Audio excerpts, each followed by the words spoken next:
Ladies and gentlemen, today on the Jimmy O'Neill Show, my special guest star is Phil Everly of the Everly Brothers. And what a nice place to do an interview, Phil, on board the, what is the name of this boat? Well, it's not the Queen Mary, is it? What are we on, the Westair? Yeah, I love Mystere is what it the is. Mystere. Yeah. In Marina Del Rey, your Yeah. new pride and joy sailboat. That, that I'm writing checks for. That's all I'm spending doing. last year's royalties on, right? Yeah. But it is fun. It's beautiful out here. Today is not too nice, but it's normally really nice out here. Fantastic. Well, I'm glad to see you, Jim. It's good to see. Glad you came down. Phil, I am too. We've known each other a long, long time. More than half the time. That's right.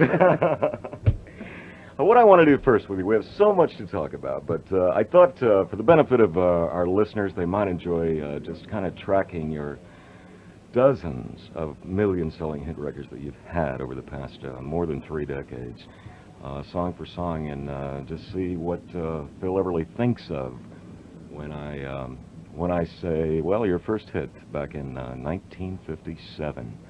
Called Bye Bye Love. I'll tell you one thing I read about that song. You tell me if you heard this or if it's right or not.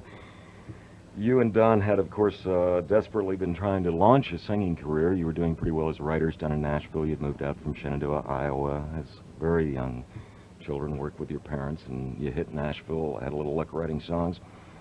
And you ran into Boudleaux and Phyllis Bryant, and they had this song called Bye Bye Love, and 30 artists had turned it down. Yeah, Is that true? I do know for a fact that Gordon Terry, who had also been signed to the Cadence label that we recorded for, had turned it down just prior to that. And Don and I weren't in any financial position to turn anything down. Yeah. I was going in to get the session fee, which was $64. That was a paycheck because you could count on. So, if it had sung, sing, yummy, yummy, yummy, I got 11 in my tummy, you betcha.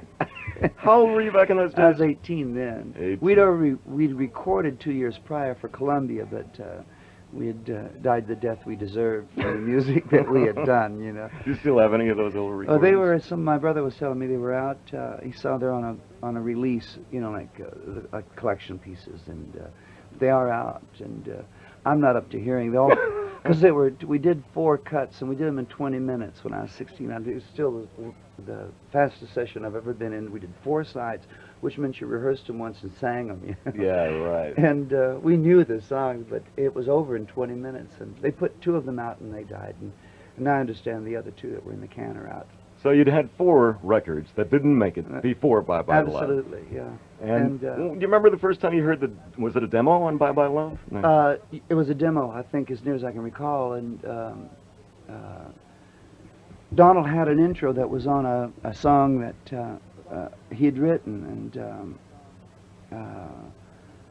and he used that intro on the front of Bye Bye Love, and that to kind of make it more palatable for us, but it was a good song. You knew it was a good song, but you didn't, wasn't concerned enough. I was more concerned with the paycheck. There's no joke. Really? You wanted Absolutely. the $64 they paid The you? $64 was important because it meant something. It meant food. Yes. Well, so you recorded this song. You got your $64, and well, after you did it, and it had Donald's intro on, and the way it went and everything, it had something, and you could hear it. So you suspected maybe? Well, you knew that it wasn't like the songs you'd cut that 2 years earlier that were really, you knew when you walked out that you were dead, This one, it was maybe, and we had, a friend of mine's father was running a tent show tour down in Alabama, and we had that piece of work, that we were getting, and so that was a job we had, and we went on that tour while they released it. And while we were down there, its story doesn't mean much to people that aren't really familiar with country history, but Webb Pierce, who was a major country star, had 26 number ones in a row. I mean, he had covered many, many people, and when he covered you, it was like a kiss of death, and you'd forget it. Well, he had done quite a few covers on Mel Tillis, who is now a big star, and Mel has, gone on. But Mel was on this tour with us in these tent shows we were playing, and we heard that Webb Pierce had covered Bye Bye Love, and Mel just shook his head and said, "Sorry, boys, it's, so." At the end, he'll sell all the records, and you'll be left in the Yeah, dust. that's right. Well, obviously that did not happen. No, it didn't. Donald had called up to New York, and talked to the record company and said, "Well, what are we going to do? Webb Pierce has covered us." And they said, "Who's Webb Pierce?" Because they were in New York and didn't know. They didn't know. I love it. So, you know, it just worked out for us. But it was, as far as we were concerned, the end, you know, even then. Well, Poor Babies, it was only a #2 national hit. It happened. Not a bad way to start. It was a great way to start. Bye Bye Love, where it all started for the Everly Brothers. Well, your first #1 hit, following your first #2 hit, was Wake Up Little Susie. That song, you just told us how Bye Bye Love almost didn't make it because everybody thought when Mel Tillis covered you, that was No, going to be the end of that. Webb Pierce did. Webb Pierce. Yeah. Well, Wake Up Little Susie was, we came back in, everybody was, one of the big remarks in the 50s was a one-record act. To be a one-record act was quite common, in fact. Very few people survived it. It was way more common than people thought. And so we went through all the songs that kept coming in for Make Up Rose, and Boodle had written 3 or 4 songs, and, you know, we just kept, sort of nothing really clicked, and we were determined to pick out something we actually thought. You did not want to be a one-hit like no, we were really making an effort not to, because it was, you know, it's the way it was. The second record was critical. And Boodle wrote this on the way to the studio one day, and he'd incorporated Donald's guitar methods. And it was designed for an intro, you know, and Donald came up with one, and the riff goes inside the song. So it was really Boodle's brilliance that came up with the right combination of things that brought it to. He had a good idea. And so he wrote this song literally around the famous Everly Brothers guitar riff. Yeah, basically it's designed. It has a design to it. When he came in, you know, you knew it. You know, that one, yeah, I like that one. And now, what happened when that poor little record almost got stopped too? Because well, they banned it in Boston. Yeah, big deal, censorship. You know, people sleeping in the car at night. And the president of the record label, Archie Blyer, was horrified. I heard he almost didn't want to release it. Well, he wasn't that bad. Archie was a good man to know a hit record when he saw. He was a real good teacher in that sense about the method of recording, and it's still carried on today. It's still a practical piece of advice. A great intro, something to get somebody's attention, and then some substance in the song. It's got to be about something, you know. It's got to say something and move you some way, at least entertain you or move you, you know, emotionally some way. And so he knew it was. He went to push. He didn't get too mortified, you know. He heard money clicking away yeah, there, right? And of course, it went to be your very first #1 hit, immediately following "Bye Bye Love," which was your first #2 hit, "Wake Up Little Susie." Well, the Everly Brothers have been rocking with their first 2 hit records, "Bye Bye Love" and "Wake Up Little Susie."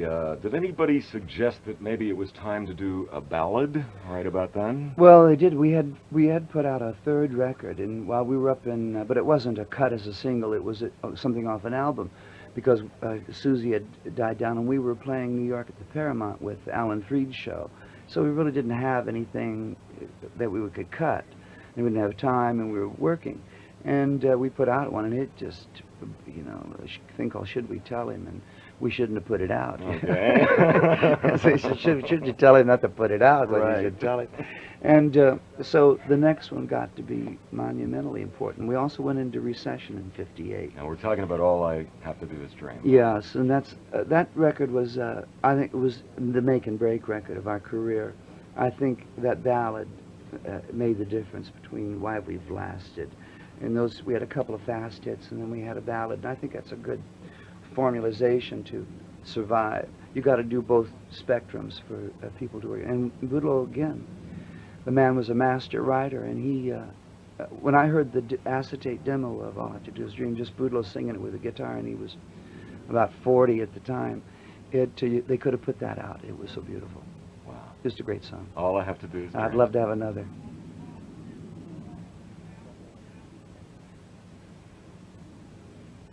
Well, this was almost a novelty, humorous type of song. You're up to your 4th top 10 hit now. We've had "Bye Bye Love," "Wake Up Little Susie," and of course that all-important ballad to prove that you were real stars. You could really sing. I think that was true of Elvis too. You know, when he was rocking and rolling, everybody said, "Oh, he'll never last. He can't sing." Yeah, that's right. Then he hit him with a couple of serious ballads. It's really a kind of, I think, a standard technique. It's done by quite a few artists. You have to hammer something home real slow and dreamy. So you proved your point with "All I Have to Do Is Dream," and then comes that, Well, actually, you did have another record that I think is of special interest. It got a lot of airplay. Poor Babies. It only got to number 30 on the charts, but it was written by Roy Orbison, right? Well, it was the flip side of All I Have to Do Is Dream. Oh. And we got a nibble there at the beginning of that, of getting both sides into the charts. They were playing Dream went number one, Number I guess. one, yes. Yeah.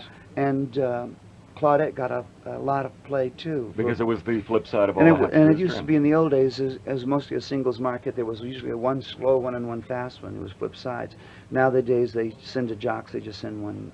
It's the same song on each side. Right. In fact, they don't even send singles anymore, do they? Not Shows really. you. I knew I was out No, of date. I know. I'm going to have to sail off into oblivion in this boat. Things have changed. So All I Have to Do Is Dream is a number one, and I'll be darned if the disc jockeys don't start playing the flip side, Claudette. Did that surprise you? Well, surprise in the word. I guess it's more flabbergasted than anything else. But it's extremely pleased, you know, like because you were just hoping. The only thing there were a lot of you worried about because there weren't as many stations playing rock in those days, you know, and you worried about not getting a concentrated effort on one side, you know. But How'd you find that song from Roy Orbison? Did he call you up and say, well, hey? we ran into Roy we were playing up in Chicago and ran into Roy, or in Indiana, I think, Hammond, Indiana, and asked Roy, you know, we knew Roy just casually, but Claudette is how Roy finally got to Nashville, because he had been on Sun Records, and when we did Claudette, Wesley Rose and them, they went over and made an concerted effort to get Roy out of, and that's how Roy got there. I'll be darned. As I recall, It's based on that connection. Claudette was Roy's wife, I think, wasn't That's it? right. Yeah, his first wife, the one lady, she was killed Yeah. in an tragic accident.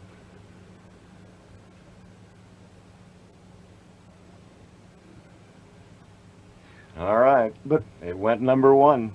It was a funny song. I loved it. He's a bird. yeah, I know. He's a dog. The only strange story about that is that at the particular time there was a ventriloquist on television when he had a dog named Farfel. I don't know if you recall him. Yeah, I He used to do. say chocolate. You know? Yeah. Well, we were cutting the thing, and Donald was saying the words, he's a bird and he's a dog, you know. And which was done kind of an overdub too, which was another strange thing, technical thing at the time. But Archie wanted to use the Farfel the dog. This is Archie Blary, president of the Cadence yeah, Brothers, the right? A&R man. He wanted to use the Farfel, this ventriloquist dog, to say he's a bird and he's a dog on our record. And Don and I, ooh, you know, no, thank you. Right. But that was borderline, you know. He let it slide, but that's what his idea was. And Boudleaux had written the song, and I always thought, as good as Bird Dog was, it was just really kind of interesting. But on the other side was a thing called Devoted to You. Yes. That is designed as an English madrigal, you know, like with the harmonies. Harmonies are designed like that. And Boudleaux wrote that, and wrote the harmony part too, which I've always been, I always enjoyed the fact that because it came just exactly like it should be. It was really nice. A perfect double-sided hit. It was the beautiful ballad and the cute, the same principle, yeah. upbeat novelty song. Well, let's talk about Devoted to You. We were just touched on it a minute ago when we were talking about Bird Dog. It was the flip side of Bird Dog, and Bird Dog, of course, went to number one on the charts, and then right after that, just weeks later, Devoted to You went to number 10. Well, it was our first time to have two in the top 10, and that was a hard thing to do. We had seen Buddy. Buddy had one time, he had 3 different labels. He had 6 in the top 60. Buddy Holly. Yes, right. which was quite a feat, Yes. too, you know what I mean? That's quite a bit of music being played. But Devoted to You was just that, like I was saying, you know, just designed to be sung this way.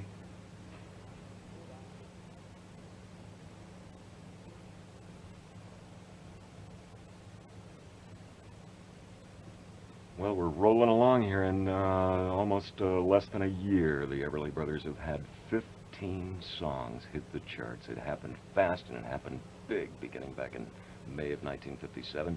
And the 15th charted song for him, which went to number 2 on the hit parade, was a little song called Problems. What did you think the first time you heard that song? Well, it was hard to cut, you know. It was, I don't know, I think we'd been rolling too much in the same vein, you know. We had and we had kind of a hard time with it, and it wasn't never considered a real power record to us. In fact, we've done it very few times in live. It just you know you've made it when you have a number 2 hit in your background that isn't one of the biggies. But, you know, even though it did well, it just um, was. Not a meaningful piece of Yeah, I work. don't know why. You know, I just don't know why. But somebody out there loved it. Yeah, thank God.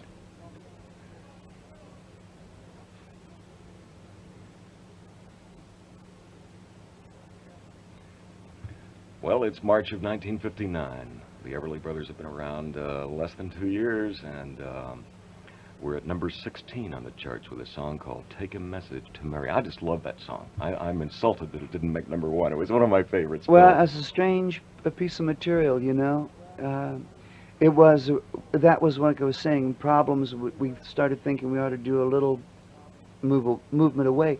And although Boudleaux wrote the song, he also was thinking in that vein. He was really very instrumental in the design work of what you wound up doing. Boudleaux O'Brien and his wife Felice. Felice, yeah. Felice, is it? Felice, We've it been is. talking. They wrote Yes, most of I the didn't mean early to slight hits, didn't Felice they? because she was an integral part of all of it. Yeah.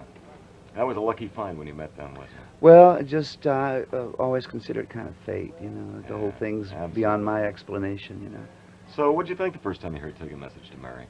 It was interesting, but I didn't, you know, you didn't think like, there's only rarely in your life that you ever hear a song like Dream, and you just, you know, it's like you can't even hardly explain that.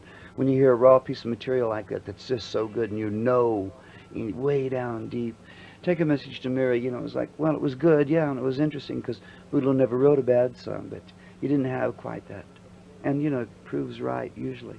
But even when you feel that way about a song, well, it's a little marginal. If the Everly Brothers sing it, it's a top 20 hit. Well, but you know, we were coming off strings of top 10s, and anything less than that was a failure, and it was always bringing up that idea, what are you going to do when it's over? Yeah. Well, what you did when it was over, we were talking about Take a Message to Mary and how, you know, you thought maybe it wasn't one of your strongest pieces of material and you were looking for something that really was. And along comes Till I Kissed You. Donald and I were in Australia on a tour, and Donald, I don't know if he'll deny it or not, but he met a girl down there, and he wrote that song while he was down there, and it just sounded good. Romantically inspired. That's right, and that was one of the most interesting things about Till I Kissed You was the first time that a drum instrument, and it's Jerry Allison of the Crickets, it's playing drums on it, was used, and it has a kind of a kettle drum sound, a drum, which was sort of a lead riff. And sort of a first, really. Well, it was the first time a drum thing had been used for a lead riff, and that set it apart a little bit, and it had it's just a good song. We sing that all the time and still like it. Yeah, I'm sure you're not alone, Philip.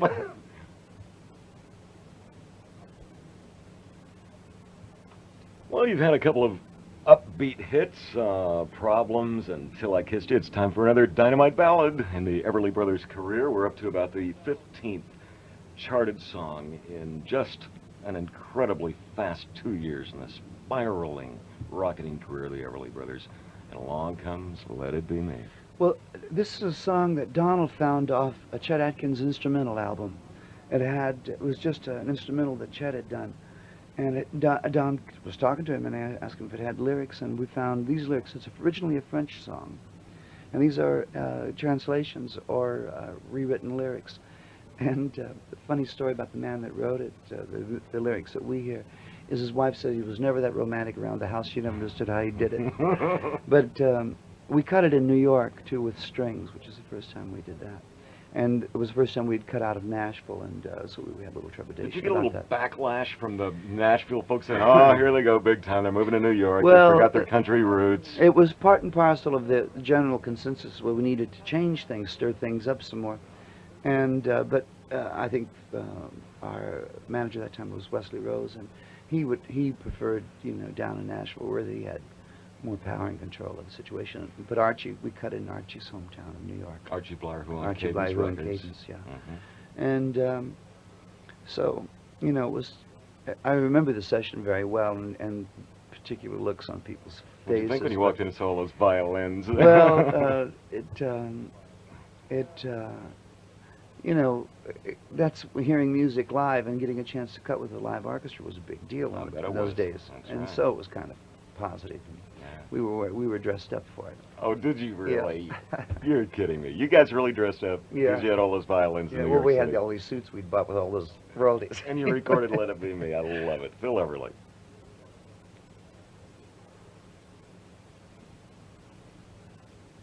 Well, you've had an incredible, really just over 2 years, maybe close to 3 years with Cadence Records and Archie Blyer's company. And Hollywood is calling. Yes, we signed with Warner's, and at that time we signed for a guarantee on it was long-term contracts, which I don't know if a good thing or not, but it was the beginning of the kind of the legality specialty of music, which is now permeates the whole industry. Phil, I read in a book once about you guys that the Everly Brothers sold $35 million worth of records while they were with Cadence, which would be a little less than the first 3 years of your career. Yeah. Well, that would certainly get the big labels out in Los Angeles interested. Yeah, I did. Warner's was at the time, they were just starting, they were brand new, and it was run by a man named Jim Conklin, who was really quite nice. And as I remember, the deal they offered you, which everybody thought was just astronomical at the time, sounds kind of small time now. I know. Ain't Yeah. that awful? It's like baseball contracts, you know. Yeah. At the time, it was the biggest one at the time. The next one, biggest one, was Ricky Nelson. Yeah. He wrote the next biggest. He wrote a bigger one than us, but. So anyway, in 1960, Warner Brothers signs a 10-year contract with the Everly Yeah. Brothers, and if I recall, it was $1 million contract. That's a Yeah, nice which was round number. Yeah, it was $1 million guarantee, which was, and you know, at that particular period was a lot of money. But, Yeah. I know in life there's, it's also to alleviate the question of what are you going to do when it's over. Yeah, You know, sure. which was so you know you got the rent Yeah, paid you know for the that. next 10 years. At least. Even if you never have another hit record. But there's a lot of pressure on the Everly Brothers because when you sign a contract like that, you know the company wants You to have to see deliver. some return. Yeah, and you also, boy, you guys better deliver. and we were leaving Cadence, who had been Archie Blyer. He was my father-in-law. Was your father-in-law at the Well, time? right after that, he became my father-in-law. You married his daughter, Yeah, and then you left his company. That must have been Well, you a marry the little boss's daughter, you gotta leave, you know. Politics in there. Yeah. Anyway, the Everly Brothers moved to Hollywood under contract at the Warner Brothers label with a big $1 million guarantee. And what were you guys thinking about that time? Gee, what are we going to do now? Well, pretty much. And Donald had called me one day. We were living in Nashville still, and he lived kind of across the street from where the folks were. And I went over to his place, and he had the chorus of Kathy's Clowns done, and Kathy's Clown, and it just, you could tell that one too, you know. As I recall, you had recorded 4 songs just before Kathy's Clown that you kind of threw out and said, Yeah. this isn't it. Well, they wanted to release a couple of the things that we'd cut already, and we said, no, we haven't got one yet. We haven't got one yet. You know, we had to keep telling them that. It had to be perfect. Well, it had to be right because it was too important. And anyway, we cut it. So Don played you Kathy's Clown, the chorus. Yeah. What did you think the first time you heard it? Well, he wrote it like 3 days before we cut it, and I thought we had something. I thought we shot. Then we went down, and I can remember it too, when we were, Buddy Harmon was playing drums, and we got that particular beat on Kathy's Clown, which still has not been utilized Awesome since. Yeah, drum it's strange. beat. It just sounds so big. I know I'll it, never yeah. forget the first time I played it on my radio show right Yeah. here on KRLA, as a matter of fact. Yeah. I thought, my God, you know, what were they going to do for an encore the first time out with the Warner Brothers? This was a big one, boy. Yeah, well, we were really lucky. I mean, I don't know. You never know how those things happen, but everything came together exactly like it should. So it's April 1960, and their first #1 hit on Warner Brothers Records, Kathy's Clown.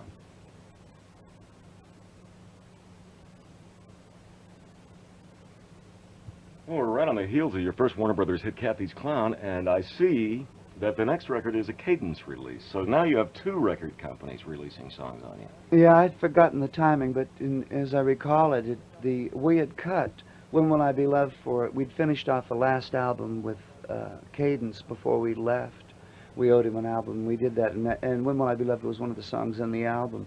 And he put it out, and it also went... As I recall, Phil Everly, you wrote that song. Yeah, it all was my by claim to yourself, fame. Right? Yeah. No help from Big Brother Don or anything, right? No, I found a piece of paper and a pencil that happened to...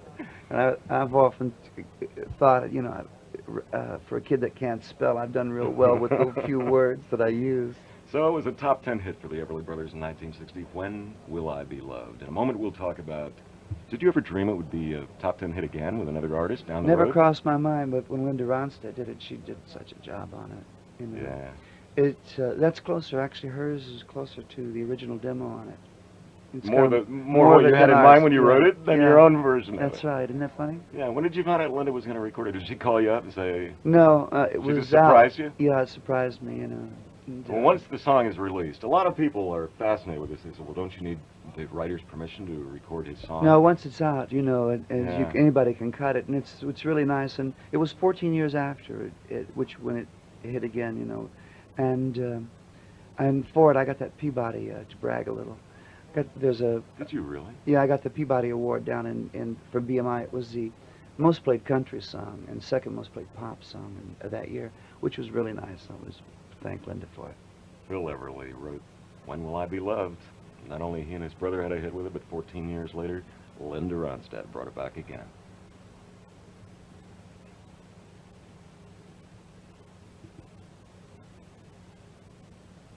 Well, it's September 1960, and the Everly Brothers have just really, hardly not been out of the top 10 since they started in 1957. They've worked their way up to, goodness, the 20th charted song you've had in just about 3 years. What a whirlwind that must have been. And the song is so sad to watch good love go bad. Who wrote that one, Phil? Donald wrote that. It was on the flip side of what we considered to be the main song, Lucille, which is kind of become a standard the version has for us because it had used every guitar player in Nashville. There were 8 guitar players doing one riff.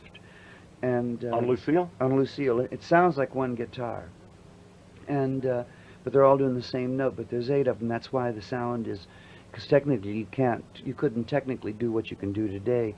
And to get that, it's the way we did it. It was the first time that had ever been used. It didn't mean a lot, you know, it was only went top 20. But Poor baby, and you thought that was the big side. yeah, we knew it was a cover of Little Richard's, which had been about 6 years or 5 years before. But it had so many elements that we actually liked musically, you know, like it with that big sound on the guitars that we... A technical update. Yeah, so it was speak, more that, and also too, the guitar solo in the middle is done by a steel guitar, which is, you know, when you know your music, it's like done different with it's played with a bar. And many a guitar player has pulled his hair out trying to duplicate it because it's really hard, you know. All right, so Lucille turns out not to be the giant hit that they thought it was going to be. It's the flip side of the record. So sad to watch. When I say not the giant, I mean that means it only made top 20, poor babies. The top 10 on the side was what you thought was going to be the B side of it. So sad to watch Good Love Go Bad. And again, we have a ballad there, and your brother Don wrote it, Phil? Yes, he did. What'd you think the first time you heard that one? Oh, that's a nice B-side. That's exactly what I thought. That was nice. Well, let's listen to that nice B-side.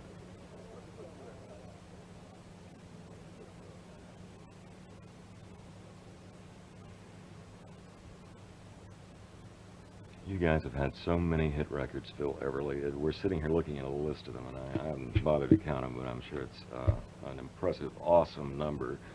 And I mean, when you have a song like Strangers, that only went to number 22 on the charts, you know, compared to some of the giants like Bird Dog and Kathy's Clown, it almost seems relatively insignificant. But of course, it's not. It is a big hit, and it is earning a lot of money. Do you remember the first time you heard Like Strangers? Well, it's a Boudleaux O'Brien song, and you know, we used to go and we heard almost everything of Boudleaux's that he'd write. He just was sort of having the relationship was just a sensational one. When he wasn't turning out something, you know, somebody would come up with one around it, and he basically taught by emulation. I learned how to write watching him.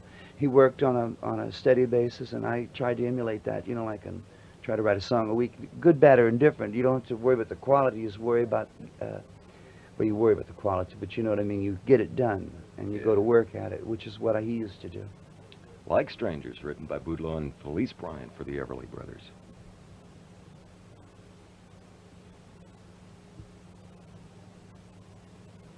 Well, let's see now. I remember the first time I ever played Ebony Eyes on KRLA radio back in 1961.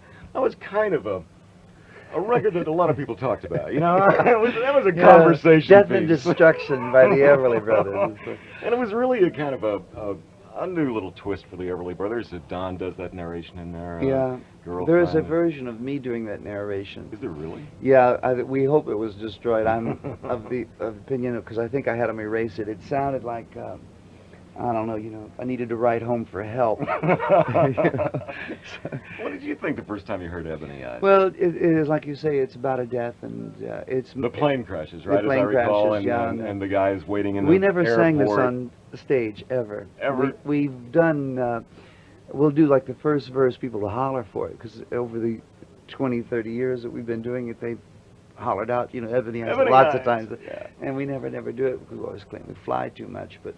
it just is yeah, not... That can make you superstitious. Yeah, absolutely. But I don't know, I guess it was the best thing that we had at the time, we just went ahead and did it. Well, it was good enough to reach number 8 on the charts nation. Phil Everly, one half of the world's #1 singing duo. And I didn't just make that up. It's printed in numerous rock and roll encyclopedias. And Phil has been kind enough to visit with me and do a rather in-depth discography on all of the numerous Everly Brothers hits. So far we've talked about just about all of their first 23 charted records. And it all happened in a rapid-fire machine gun hit after hit, incredible 3 years. Well, we talked about Ebony Eyes, and Phil, you were joking a minute ago. You said it's been a long time since somebody showed you a list of every single Everly Brothers recording that ever charted. Yeah, I didn't know it. You only wind up remembering the ones that you keep doing all the time. And you know the other songs, but you didn't.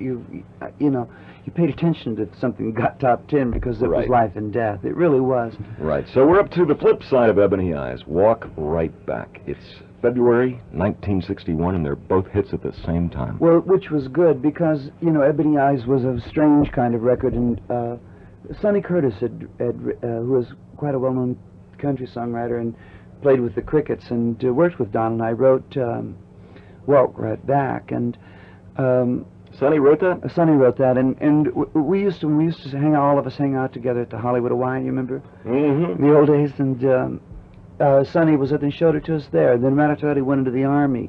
He was in Germany when he heard it out of England, and he said, told the guy next to him I wrote that, and he said, nah. The guy said, no, you didn't. Sure, yeah, sure. But he was in the Army all the time. That was a hit. That's a nice song. What did you think the first time you heard that song, Phil? Well, it sounded, like you can recognize a quality song. It just does something. And I use the old criteria I always used, whether you had a hit or not, is if it gave you goosebumps. That's how you tell. Still get used to this day if a song, they play me a song, and if I don't get goosebumps, and it's a little harder to get goosebumps at my age, but but that's my criteria. So you got goosebumps the first time you heard Sonny's Walk Right Back. Song.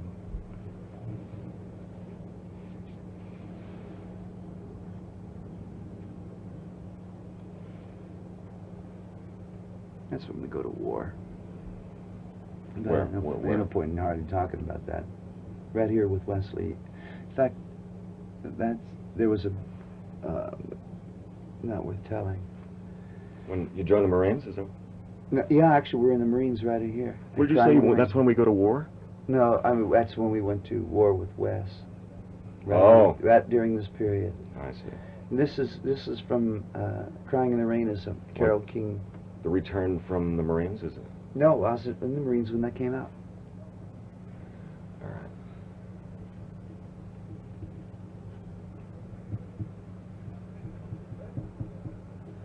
Well, we're about maybe 4.5 years into the incredible non-stop hit after hit career of the Everly Brothers. It's 1961.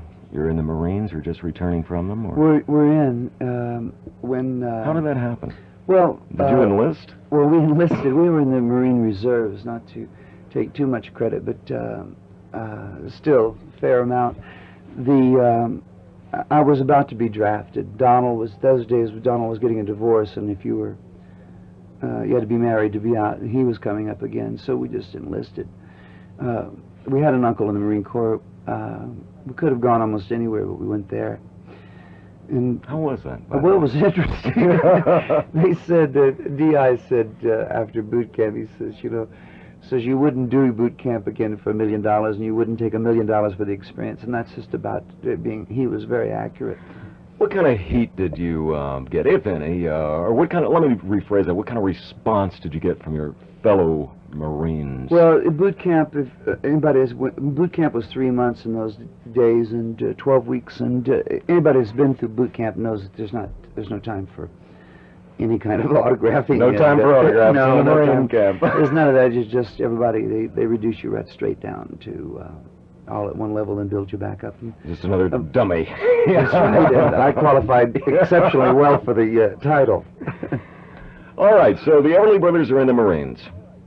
And meanwhile, you, I guess, left the recording company a few songs to remember you by. Well, before we went in, we cut a few things, and Carole King and Jerry and Howie Greenfield, who Howie Greenfield wrote "Stupid Cupid" and a big bunch of hits on Carole King. We all know her career, but they wrote one song together, and it's the only one that they have a 100% writing rate, because they wrote "Crying in the Rain," which was a hit while we were in the service, and because I remember going after boot camp when we got on leave, and it was a hit. It was nice. What, you probably knew they were going to release "Crying in the Rain," right? Yeah, well, I believed in the song. I mean, I heard that song in New York City and brought it down because they had just written it like a day before, and so we got it from Don Kirshner. From When his was the first time you heard it on the radio? Do you remember? It was down in San Diego, because that's where we did. In the Marines, right? Yeah. Sound pretty good to you on the radio? Sounded great to me on the radio. Marine Corpsman Everly. Crying in the Rain, ladies and gentlemen.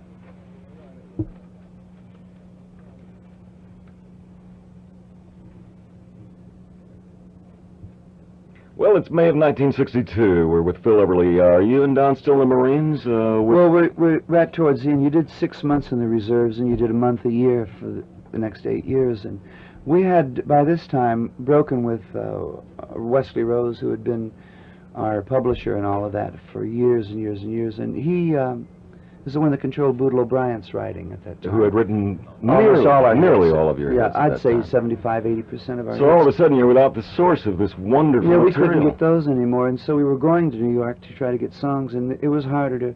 It would have been better had that not happened, Yeah. you know, but... But you did have a few friends like Carole King who rushed to your rescue. Yeah, we were lucky that We way. were just talking about the first song you sang by Carole, Crying in the Rain, and now we're up to That's Old-Fashioned. You know what I remember about that? I'm from Oklahoma. I have kind of hokey, corny taste. I thought that was a cute song. I'm afraid I thought the same thing, because I'm from the Midwest, too, Yeah. and I just liked it, you know, and it was strange, but... Well, we're not too far off, Phil. It's a number 9 hit in 1962. Yeah, but we've never done that one either on stage. Oh, really? That's right. It's not one of the classics? No, not one of the ones that we thought was like the main thing. That's Old-Fashioned, the Everly Brothers. It's the next one, Yeah. which is number 1 Bowling in Canada, Green. Bowling Green, yes. but wasn't here. I thought that did better too. We can talk about any of these that you No, have a we story don't. about. Well, Bowling Green is. All right, we'll we can talk talk about Bowling that. We're visiting with Phil Everly, the Everly Brothers, the greatest singing duo in the history of rock and roll. And I didn't just make that up because Phil's a friend of mine. I've read it in numerous rock and roll encyclopedias. May come as a shock to Peter and Gordon. Chad and Jeremy know who that duo is. Oh, good. But anyway, Phil, it's 1967, the month of May, and once again, you're in the charts with a, I don't know, kind of an unusual song called Bowling Green, really. Well, we had been running a rough period, you know, pretty much after That's Old-Fashioned for top 10s, and so we were really searching. We had done some strange things. We had done a song called Ferris Wheel that was a top 10 English. We had hits in other places. We wouldn't necessarily have. We weren't getting the play we used to get. Did that here. make you crazy? And you say, Oh, yeah. This country it's number 10, and this country it isn't really happening. I mean, yeah, well, it's also in the 60s, you know, like we were 50s rockers, and the 60s was kind of a departure. Don't trust anybody over 30, and I was pushing 30 then, because we're talking 10 years later, I was 28. And now that you mentioned it, 1967 was, I mean, we were right in the heat of the psychedelic Beatles revolution era. And when you put it in that perspective, it's almost a miracle that Bowling Green was a hit. Well, actually, Bowling Green was it did so-so in the States, but I always thought the company lost it because it was number 1 in Canada. And when a record, Really? yeah, it was a Whoa. big one there. And when a record can make it in one place, it usually can make it, and then it's some sort of technical thing about they no longer believe it, or they were concentrating on other things, and it's just they couldn't spread. The business is getting bigger. There was less to spread out, but the song had it. It had what we call legs, you know, because it made it on its own in Canada. But I never heard that phrase before. If Yeah. a song has legs, that Yeah. means it made it on its own. Yeah. In spite of mediocre marketing. All of that, yeah. And we were running into that more and more because we were, of course, Yesterday's News at the time. At least that's what we were considered, because we weren't English and we weren't psychedelic. And Not what was happening. we would have at been the happy to time. adapt, but we were also pushing 30, and nobody was trustworthy over 30. Except all those people that said it then. You know. Right. Well, you could have Who are got to be 40 now. Fake a British accent. I don't know. But most of those guys, they were young too. Now that I think Yeah. about it, at that time. Well, that was more that the times, you know, that people were talking like that, and it wasn't the British. The British were just doing what the Americans had failed to do. I've often regretted. The only thing I've regretted about the British invasion, which I think helped save rock and roll in a way, but it also kept a tremendous amount of American artists that we never discovered. You know, That's right. all those kids from the '60s that are the natural flow of rock and roll would have been American kids were kind of passed over. That's right. You know, there's hardly any. You can't name a one. But in spite of it all, the Everly Brothers come back again, right in the middle of every odd against American rock stars with a hit called Bowling Green. I don't know if we have any more, Jim. We're running out.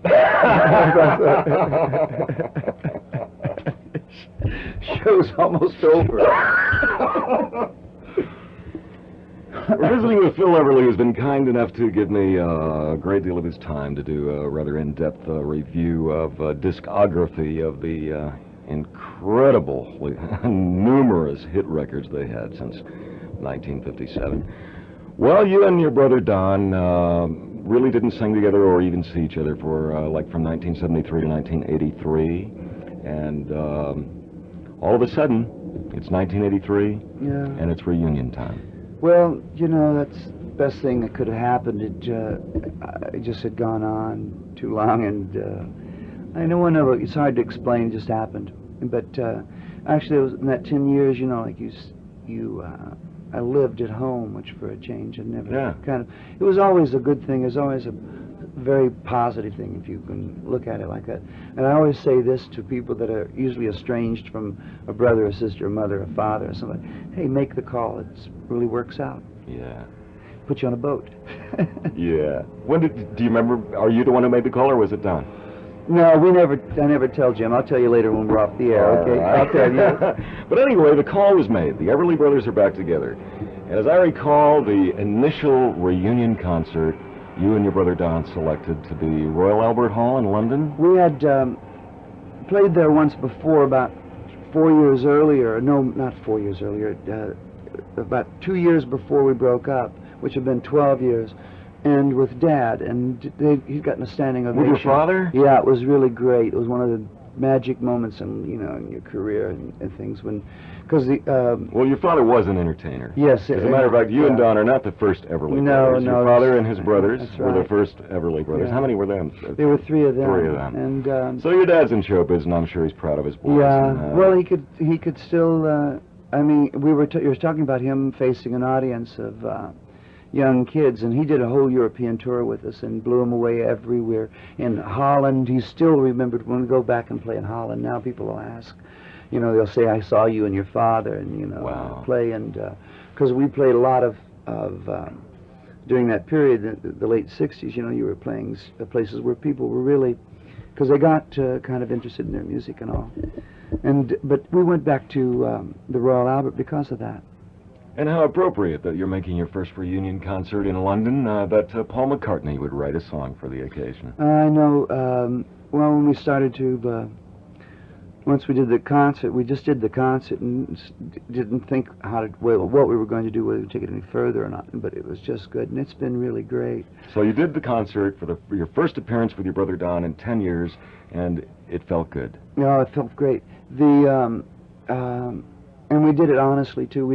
They wanted us to, you know, like work up the act out of town. Oh, you're kidding, really? Yeah, people were talking like that because everybody was really frightened because we were recording it. We did a live concert video, you know, and we were recording it also for a record, and an album, a live album. A live album, and we were doing it live for the first time. Period. I mean, we weren't going to take the show out of town and work it up and come on and do it. And so walking on stage was like magic. Did you, seriously though, I mean, sure, you must have done a little rehearsal beforehand. Well, we rehearsed in a rehearsal hall, you know. What was it like the first time you sang with Don again after 10 years? I mean, well, musically. Musically, we sang at his house. I went to Nashville and we had lunch, you know. And, well, actually, Terry Slater, you know Terry. Sure, good. Terry, yeah. Talented young man and a good yeah, friend. He's a big-time manager now of Aha, you know. All right. And we're a big European group, and Terry and I came from Luxembourg, actually, and went to Nashville, and I had lunch with Donald, and we were hanging around his house and we sang. The one thing about singing together is after 10 years. After 10 years, well, you know, I mean, did you remember the harmony parts, Phil? Well, the way we've done our singing is everything is, we do it. I don't know. It's very difficult to explain, but it's like it's not like a part. Like I know my part. My notes are these notes.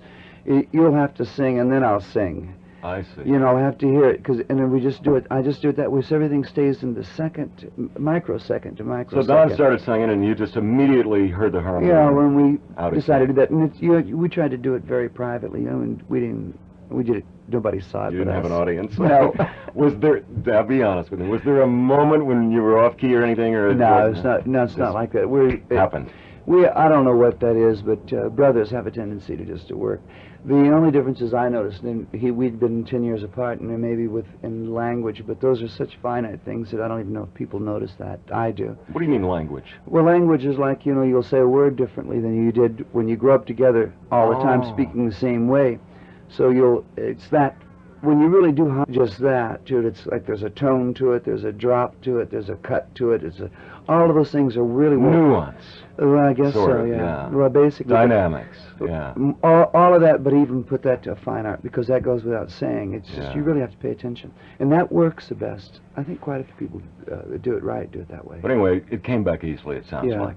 Well, I had to come back to the next part. The only interesting story about the concert is that at the tail end, I've never watched the video, so I've never seen it. I just cannot bring myself to do it. Really? Really, that's the truth. I plan to get drunk one day and watch it, but it doesn't come around, you know. But why is that such an the experience was such an emotional experience, and it was so, you know how some things are just better left just in the mind because it's magic. I can still see it very plainly, and I don't want to look at it and notice that my pant legs were too short. I see. You want to remember the way it was in your head. Just how it was in my head. Not shortcomings in the videotape, maybe. But at the end of it, we were coming out. We'd done 2 or 3 encores, and we were coming out like basically last thing to do. We had a blues song that we'd worked up, and you know how a blues we did a standard. Well, we're supposed to start with you know, whatever song it was. But Donald started with "You Got Me Running, You Got Me Hiding." Well, we hadn't rehearsed that, you know. Oh, really? And, a little surprise from Brother Don? Yeah, well, it was just that, you know, like you were at the tail end of it, and Donald's mind went, and he did that one instead. But what was so funny about it, because I heard it on the live album, is that we didn't miss anything. I came in and sang the same song he did. Isn't that nice? Yeah, it was really nice. But it showed basically that's really who we are. Yeah. And that really proved it, you know, and I knew we were back solid. So, the first reunion concert after 10 years apart of the Everly Brothers, the historic Royal Albert Hall in London. And when did Paul McCartney enter the picture with this song called On the Wings of a Nightingale, which was your big hit in 1984? It was about in that spring of that year he wrote a song for us, and he sent the demo. I heard the demo at my house, and it's just with him and a bass. It's really quite interesting. And I'll tell you, he's good no matter how he does it. The demo's better than the record, I'm afraid. But I hope we did a pleasing job. Well, did he sing it in harmony, or no? What does the Paul McCartney demo sound like? Well, it sounded like him singing with a bass. Really? And that's all he had? Yeah. Just his voice on a bass? Yeah.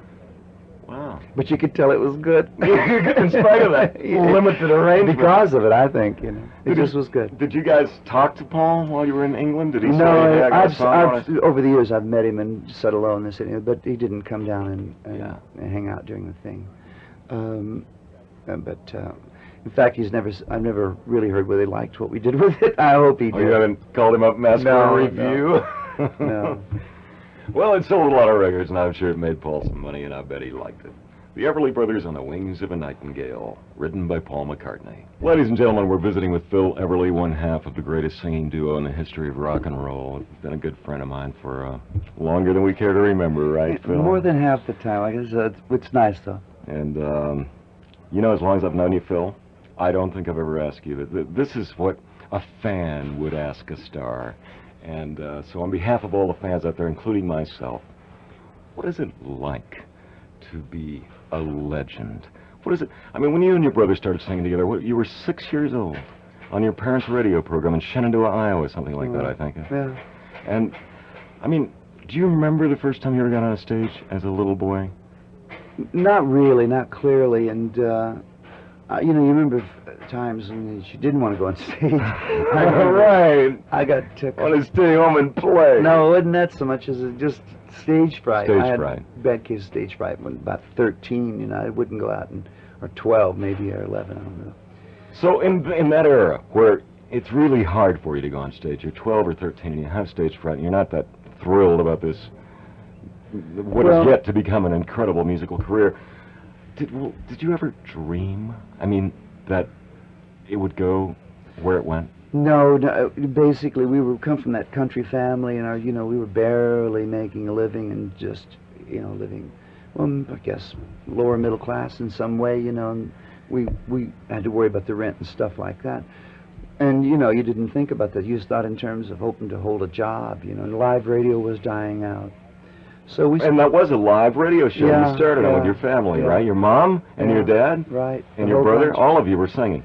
Yeah, we sang every morning, and it wasn't like it was a big deal at school, and wasn't like a real positive thing. Well, I was going to say, now we're in Shenandoah, Iowa, right? Well, then we went to Knoxville, Tennessee when I was 13, and we worked down there for a year and a half. Were you a big man on campus at your local junior high school? No, you were a joke. You were a joke. Really? Well, nobody... Did they tease you about it? Yeah, you were country music. That's when guitars were called banjos by the majority of the world. So it was not cool to be country and... No, it wasn't. And it was before rock and roll, so, That's right. And it's hard to fathom that actually existed. But, Don and I already had DuckTales. I had DuckTales at 13, and we looked wrong, too, to top it all off. And so you didn't have grandiose dreams of thinking, okay, I'll suffer through this stage fright because someday I'm going to be rich and famous? No, not at all. In fact, what you do is you were hoping to make a living. We actually knew we could sing pretty good, and but that doesn't mean anything. There's plenty of great singers that just never had a shot and never got a chance. In fact, there's more of them than not.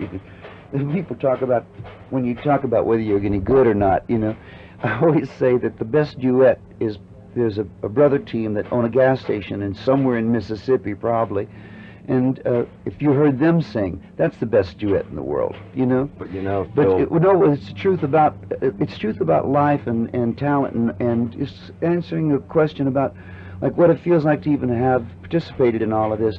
I'm just kind of glad that it was one of those blessed lives, and the blessed circumstances. It's just good time. We came in at the good time. It was the golden age of rock. When you were doing the same thing we were, except you were... I was a disc jockey, and you guys were singers, and it was the golden age of rock. And it took you, and it took us, and it took everybody. You had to like it to play it. Those jocks had to exist. You all had to exist. Otherwise, everything worked, and we're just on that wave that brought that in. But the one thing I'm really proud of, Jim, is that the world rocked and rolled in almost every given profession, medicine, and we have made such, and I think it's because of the imagination of people saying, let's do something new and different, and what we like, and we've done pretty well there. We've messed up a few things, but basically... You were not afraid to take risks and try new things. No, and they did that in all the other professions. I'm waiting to get this rock and roll president. That's the next thing we got to have, one that got old enough to be one. Wouldn't that be... Yeah. Fascinating, to say the least. Well, it would. One Yeah. can finally, that we know grew Well, up I on think you rock should and run roll. myself, Phil. Go ahead, Jim. Be the first rock and roll I'm busy president. myself. Well, I ask you, as a child, if you ever visualized the future and thought, gee, you know, Don and I sound pretty good, maybe we're going to make it and be rich and famous, and you told me no. So, let me ask you this, let me rephrase this. The first time you ever harmonized with your brother, I mean, well, speaking as a fan of the Everly Brothers, I remember the first time I heard you sing your first hit song, Bye Bye Love. I remember thinking, my God, that harmony gives me goosebumps. Did you ever sing with your brother at a point early in your life and say, whoa, this sounds pretty good, I think I have goosebumps? I wish I had a moment. I have a moment, a day in my life when I couldn't do what I do, the harmony part, you know, which is, I've never yet figured out exactly how I learned how. I mean, your dad didn't sit you down and teach you? Well, he did. He was teaching us, but, you know, when you were talking about, did you forget your part? Yeah. Well, when Dad was teaching it, that's the way I was learning it, you know, like, that's your part, so you sang that. Well, I'd get off that, you know, and get lost and get on the lead or something, you know, and just couldn't quite get that right. And one day I just snapped in my head, I guess, and I could do it from then on. So I remember that day very clearly. I don't remember the, you know, working, but I remember my folks, we lived on a farm at that time in Iowa, and them coming up the road, and when he got up, I could do what I couldn't do that morning. Wow. And I could do it from then on. So I remember that, and that's one of my great days in my life. It just slipped into gear. It's something, yeah. So it all, however my dad was teaching me, gelled somewhere. And how it did, I don't know. Phil Everly, it is 1990. I am looking at the latest issue of Rolling Stone magazine. Apparently they've devoted the entire issue to the early rock and roll legends. I see Jerry Lee Lewis, I see Elvis Presley, Little Richard, Chuck Berry, Dick Clark, and look, Buddy Holly, Ray Charles, and look over here. It's the Everly Brothers, right? They're a pretty good company, Phil. Well, they're a good bunch. Yeah. When you realize that you're in that kind of company and that you have had such an illustrious career for over 30 years and sold so many #1 records representing so many millions of dollars and so many people who adore your music and have come to love you as people, and you look back on all of that, are there any highlights? I mean, did you meet the Queen? Did you meet the President? Did you meet your idols in rock? No, we never met the Queen. We never met the President. Donald was sick. We had a chance to do command performance, which I'd like to have done.